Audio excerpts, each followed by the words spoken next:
Hey everyone, आज मैं explain करने वाली हूँ सी योर लव के एपिसोड 13 को। एपिसोड की शुरुआत पास्ट के एक सीन से होती है जहाँ यांग चैंग से मिलने आता है। वो उसे खाने के लिए फूड देकर कहता है, अब मैं तुम्हारी साइड ही रहूंगा। अब हमें चैंग का वॉइस ओवर सुनाया जाता है। वो कहता है उन शब्दों में झूठ छुपा हुआ था। अगला सीन हमें तब का दिखाया जाता है जब यांग ने चैंग को बताया था कि अब वो ताइवान में ही रहना चाहता है क्योंकि उसे किसी से प्यार हो गया है और वो जेसिका से एंगेजमेंट को तोड़ देगा और अब उसके फादर की कंपनी को चैंग टेक ओवर कर ले। इसके बाद यांग के फादर चैंग के पास आकर उससे कहते हैं कि यांग को मॉल प्रोजेक्ट के लिए लैंड मिल गई है और उसके ताइवान वापस आने के बाद हम उसकी शादी जेसिका से करवा देंगे और वो मुझसे कंपनी को टेक ओवर कर लेगा। ये सुनकर चैंग को बिल्कुल खुशी नहीं होती। हमें उसका वॉइस ओवर सुनाया जाता है जहाँ वो कहता है कि जब हम एक झूठ बोलते हैं तो उसके बाद हमें कई झूठ बोलने पड़ते हैं और कुछ चीजें शुरू होने के बाद कभी बंद नहीं होती। प्रेजेंट में चैंग ने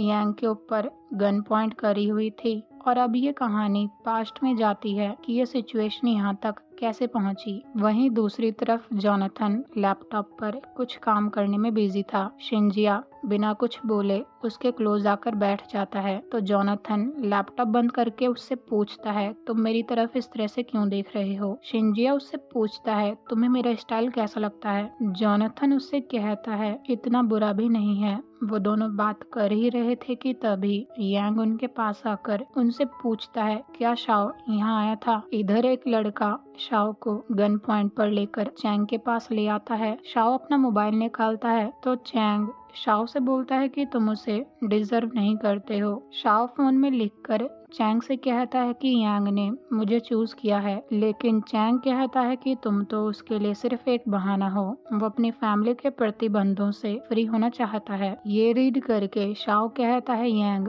ऐसा पर्सन नहीं है। अगर वो किसी को लाइक करता है तो इसका मतलब वो सच है। वहीं दूसरी तरफ जोनाथन यांग से कहता है कि क्या तुम दोनों ने अपना बर्थडे साथ में सेलिब्रेट करने का प्लान नहीं किया था? क्या तुम इतने लेट हो गए कि तुम दोनों ने एक दूसरे को मिस कर दिया? यांग कहता है कि मैं तो टाइम पर पहुंच गया था लेकिन वो वहां पर नहीं था और उसका फोन भी बंद है। शिंजिया यांग से बोलता है कि इतनी चिंता मत करो, क्या पता उसके फोन की बैटरी खत्म हो गई हो। लेकिन तभी यांग को किसी की कॉल आती है। अब हमें वही सीन दिखाया जाता है जब चैंग ने यांग पर गन पॉइंट करी हुई थी। वहीं दूसरी तरफ उस लड़के ने भी शाओ के ऊपर गन पॉइंट करी थी। चैंग गुस्से में यांग से बोलता है, तुम अपने डैड की तरह हो, तुम दोनों के लिए झूठ बोलना पानी पीने जितना आसान है। यांग उससे पूछता है, तुम ऐसा क्यों कर रहे हो? यांग शाओ से साइन लैंग्वेज में पूछता है क्या हुआ, तो शाओ पास्ट के सीन को याद करता है जब चैंग ने उससे बोला था कि चलो देखते हैं जब मैं और तुम दोनों ही डेंजर में होंगे तो यांग किसे पहले बचाएगा। प्रेजेंट में चैंग यांग से कहता है कि बचपन में हम दोनों ही समुद्र में गिर गए थे लेकिन हर कोई तुम्हें बचाने के लिए भागा। वो ये भूल ही गए कि मैं भी डूब रहा था। अगर तुम उनसे मुझे बचाने के लिए नहीं कहते तो मैं डूब जाता। उस समय से ही मुझे पता चल गया कि फैमिली तुम्हारी ज्यादा चिंता करती है। इस गन में सिर्फ एक बुलेट है, मैं तुम्हें 5 सेकंड देता हूँ, या फिर तुम मुझे जीने दे सकते हो या फिर शाओ को। यांग कहता है मैं ये नहीं करूँगा तो चैंग शाओ को गन पॉइंट पर लेकर कहता है कि जल्दी से गन उठाओ। शाओ को इस तरह से डेंजर में देखकर यांग गन उठाकर खुद पर ही पॉइंट कर लेता है। और अब हमें पास्ट का सीन दिखाया जाता है जहां आंसर में शाओ ने चैंग से बोला था कि वो हम दोनों को बचाने के चक्कर में खुद को सैक्रिफाइस कर देगा। प्रेजेंट में शाओ भागते हुए यांग को गन चलाने से रोक देता है। यांग चैंग से बोलता है कि शाओ वो पर्सन है जिसे मैं लाइक करता हूँ और तुम मेरे लिए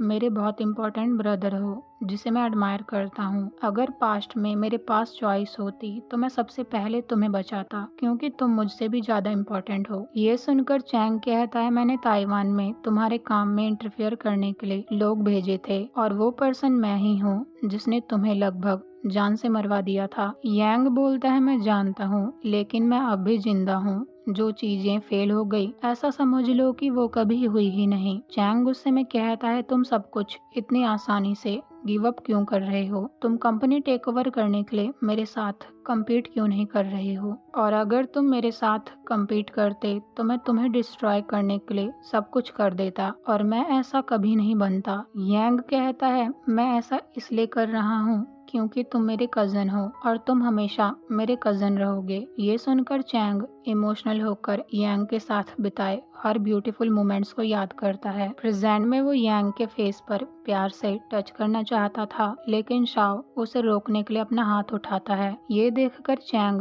बिना कुछ बोले ही वहाँ से चला जाता है। यांग शाओ को चेक करके उसे हक करके रोने लगता है। इसके बाद वो लड़का चैंग से बोलता है कि आपने यांग को क्यों नहीं बताया कि इस गन में एक भी बुलेट नहीं थी। चैंग बोलता है क्योंकि मुझे जो आंसर चाहिए था वो मिल गया है। वो लड़का चैंग से बोलता है मैं तुम्हारी मदद कर सकता हूँ, लेकिन चैंग कहता है कि अब तुम यहाँ से चले जाओ। इधर बार में जोनाथन को यांग का मैसेज आता है कि हम दोनों ठीक हैं। शिंजिया जोनाथन से कहता है क्या वो दोनों सच में ठीक होंगे। जोनाथन बोलता है अब वो दोनों घर जा रहे हैं, यानी कि सब कुछ सेटल हो गया है। शिंजिया ने जोनाथन के शोल्डर पर हाथ रखा हुआ था। जब जोनाथन उसकी तरफ देखता है तो शिंजिया तुरंत अपना हाथ हटा लेता है। वो बहुत ज्यादा नर्वस था, तो जोनाथन उससे कहता है कि वैसे तुम क्यूट हो। शिंजिया उससे कहता है मेरे साथ फ्लर्ट करने के लिए चीजी पिकअप लाइन यूज मत करो। जोनाथन कहता है बताओ मुझे, तुमने मुझे यहाँ लाकर मेरे लिए ड्रिंक क्यों बाय करी? मुझे थैंक्स बोलने के अलावा भी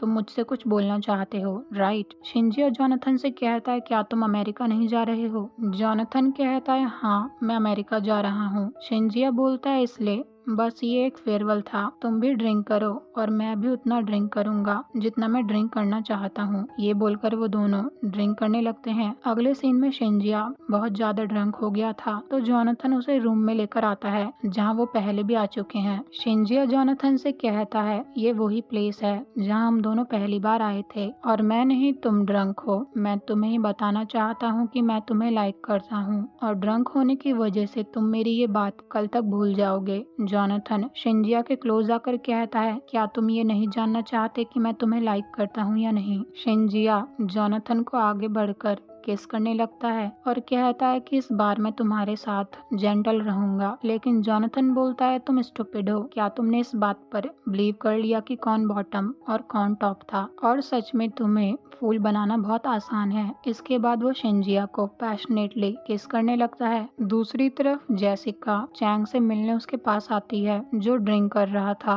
वो उससे कहती है कि क्या तुमने यांग से बात कर ली है? चैंग बोलता है वो थोड़ी देर पहले तक यहीं पर था, लेकिन वो बहुत बदल गया है। जेसिका कहती है कि वो अब प्यार में है, यहाँ तक कि वो हमारी एंगेजमेंट तोड़ने में भी सक्सीड हो गया, इसलिए मुझे तुम्हारी मदद चाहिए। चैंग जेसिका से बोलता है मैं तुम्हारे लिए बैकअप नहीं हूँ। जेसिका बोलती है मैं तुमसे अपनी प्रॉब्लम का सॉल्यूशन मांग रही हूँ, ना कि तुमसे अपना फियांसे बनने को बोल रही हूँ। मैं अपने पैरों पर खुद खड़ा होना चाहती हूँ ताकि मैं अपनी बेकार फैमिली से बाहर आ पाऊँ। चैंग जेसिका से पूछता है क्या शाओ यांग के साथ नाइस है? जेसिका बोलती है कि अगर ऐसा नहीं होता तो क्या यांग अपने आप को उसके लिए बदलता? अगली सुबह शाओ को यांग अपने बगल में सोते हुए नहीं दिखता, तो वो उसे कबर्ड में सोते हुए पाता है। यांग आंखें खोलकर शाओ को देखता है तो शाओ उसे अपनी गोद में बैठा लेता है, जहाँ वो दोनों एक दूसरे को गुड मॉर्निंग कहते हैं। यांग साइन लैंग्वेज में शाओ से कहता है कि क्या मैं दोबारा से कबर्ड में सो गया था? शाओ कहता है कोई बात नहीं, हम दोनों के पास बहुत टाइम है। इसके बाद वो दोनों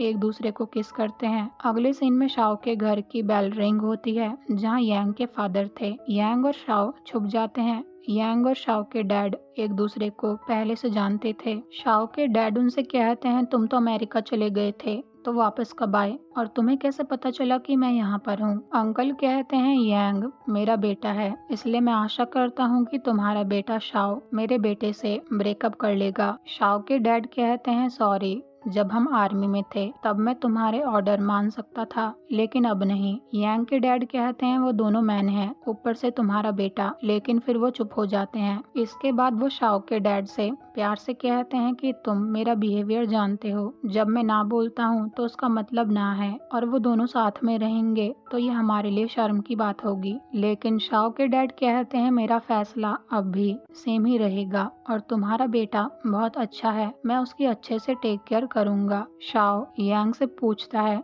क्या बात है, तो यांग उसे बताता है। शाओ के डैड यांग के डैड से बोलते हैं कि तुम्हें अब अपना बेटा नहीं चाहिए, इसलिए अब से वो जहाँ भी रहे इससे तुम्हें कोई लेना देना नहीं होना चाहिए। यांग के डैड कहते हैं कि क्या तुम्हें डर नहीं है कि लोग उन्हें जज करेंगे। ये अमेरिका नहीं है और यांग मेरा एक ही बेटा है। मैंने उसके लिए सब कुछ अरेंज कर लिया है। जब तक वो मेरा प्लान फॉलो करेगा उसे कोई भी प्रॉब्लम नहीं होगी। ये सब सुनकर तो यांग रोने लगता है, लेकिन शाओ के डैड बोलते हैं कि हम अपने बच्चों को लाइफ दे सकते हैं, हम उनके रास्ते को कंट्रोल नहीं कर सकते। जो भी उनके लिए बेस्ट होगा वो खुद डिसाइड करेंगे। ये सुनकर यांग के डैड गुस्से में वहाँ से चले जाते हैं। इसके बाद यांग शाओ के डैड से बोलता है कि अब मैं समझ गया कि मेरे डैड ने वो सब कुछ अरेंजमेंट्स इसलिए करी क्योंकि वो मुझसे बहुत प्यार करते हैं। शाओ के डैड कहते हैं लेकिन उन्होंने तुम्हारे वे में वो अरेंजमेंट नहीं की और वो बहुत जिद्दी हैं, इसलिए तुम्हें प्रिपेयर हो जाना चाहिए। शाओ यांग से साइन लैंग्वेज में कहता है मैं तुम्हारे साथ हूँ। अब हमें यांग का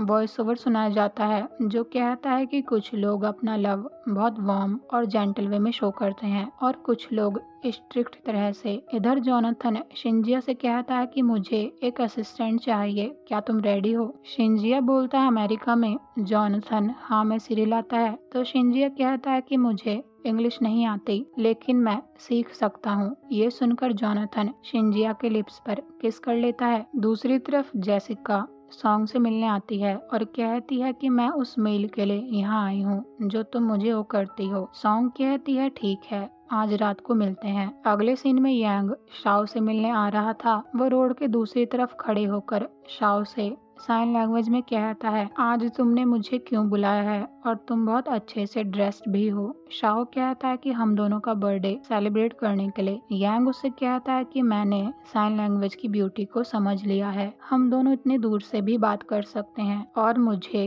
कभी ये सुनने की जरूरत नहीं है कि तुम मुझसे प्यार करते हो, क्योंकि आज तक जो कुछ भी तुमने मेरे लिए किया है उससे मैं समझ गया हूँ कि तुम मुझसे कितना प्यार करते हो। ये सुनकर शाओ स्माइल करके कहता है और मुझे भी कुछ सुनने की जरूरत नहीं है क्योंकि मैं तुम्हारा प्यार देख सकता हूँ, इसलिए मुझसे प्यार करने के लिए थैंक यू। इसके बाद वो दोनों एक दूसरे को किस करते हैं और शाओ के घर की तरफ चले जाते हैं। एपिसोड के लास्ट में जोनाथन शिंजिया को बताता है कि जब हम पहली बार मिले थे तो मैंने तुमसे झूठ बोला था। उस रात तुमने ड्रंक होने की वजह से मेरे ऊपर उल्टी कर दी थी, इसलिए मैंने बस तुम्हें शावर दिया था। शिंजिया को ये बात सुनकर बहुत हैरानी होती है क्योंकि वो तो कुछ और ही सोच रहा था। जोनाथन उससे बोलता है कि अगली बार से इतना ड्रिंक मत करना और मैं तुम्हें लाइक करता हूँ। शिंजिया जोनाथन को प्यार से पिलो से मारकर कहता है कि अब बहुत लेट हो गई है, कौन ही तुम्हारी इस बात पर भरोसा करेगा कि तुम मुझे लाइक करते हो। वो जोनाथन से पूछता है क्या तुम सच में मुझे लाइक करते हो। ये सुनकर जोनाथन डायरेक्टली शिंजिया के लिप्स पर किस करके कहता है कि अगर तुम्हें मेरी बात पर भरोसा नहीं है तो मैं तुम्हें दोबारा से प्रूव करके दिखा सकता हूँ। वहीं दूसरी तरफ यांग शाओ से बोलता है कि क्या मैं दोबारा से कबर्ड में सो गया था। शाओ यांग से कहता है कि अभी हमारे पास बहुत टाइम है। इसके बाद वो दोनों एक दूसरे को किस करते हैं और उनके बीच रोमांस शुरू हो जाता है और ये ड्रामा यहीं पर एंड होता है। Thank you so much for watching.